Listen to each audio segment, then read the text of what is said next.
Okay, so this is my first thing up on YouTube.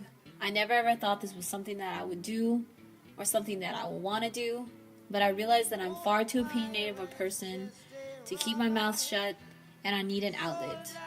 I really don't care what anyone else thinks about this, because I'm doing this for me. This is something personal. So why the mask, right? Why don't I just show who I am and give my opinions and be proud of them and just say exactly what I think? Look, I'm not ashamed of my opinions. Everyone has them, and I speak them clearly and strongly without influence from the other side or anyone influencing me. And in an ideal world, all of us could do that. But this world is far from ideal. Look, if you speak your mind and someone doesn't like it, who cares, right? But what if that person had the power to give you everything? Opportunity, a dream job, a mansion in the Hollywood Hills, or the power to choose if you live or die. What would you say or do? Seriously, let's be real here.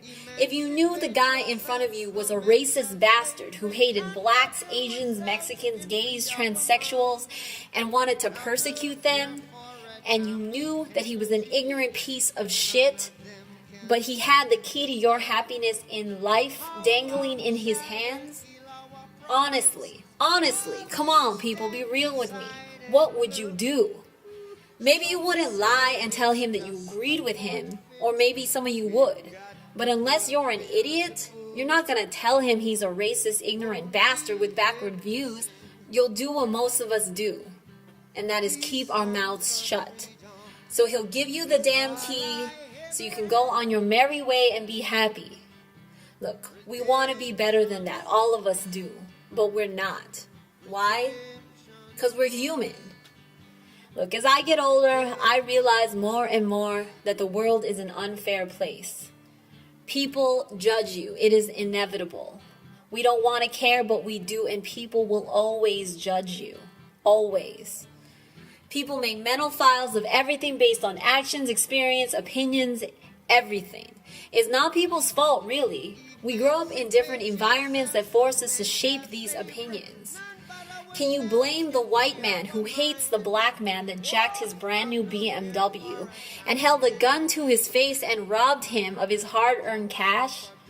Can you blame the black man who hates the white man that suppressed them into something less than human for the last 300 years and are still feeling the repercussions today?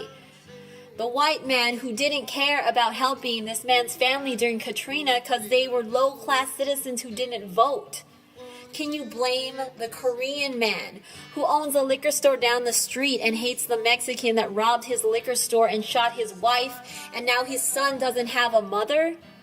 Look, I know as a country we're growing.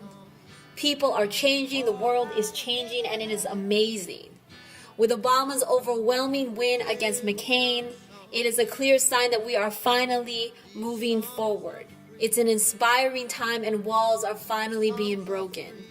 We are witnessing it, and it is the most amazing thing we may ever experience or see in our lifetime. But we've still got a long way to go.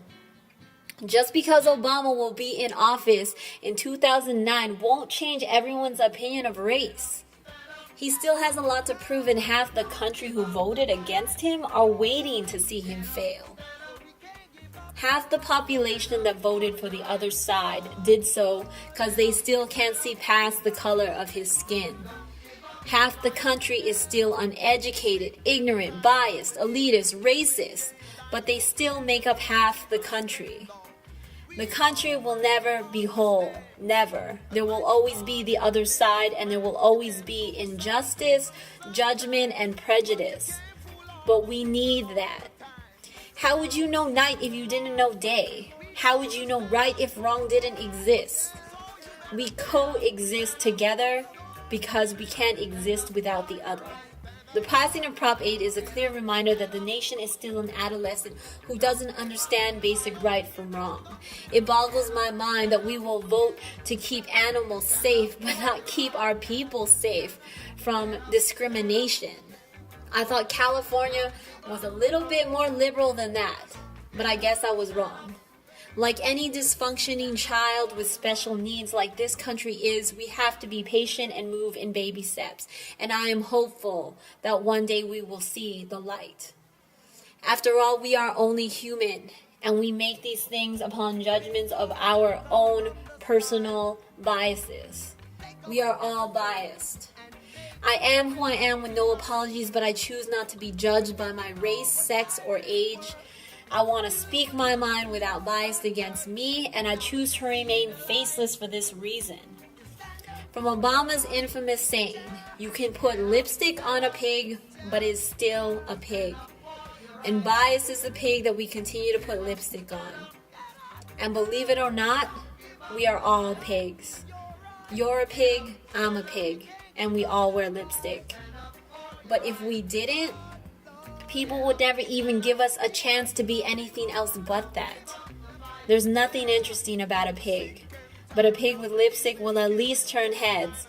And once they do, at least now we have a chance to convince them to take the lipstick off for us. So take it for what it is and feel free to argue against me. I welcome it. I'm out.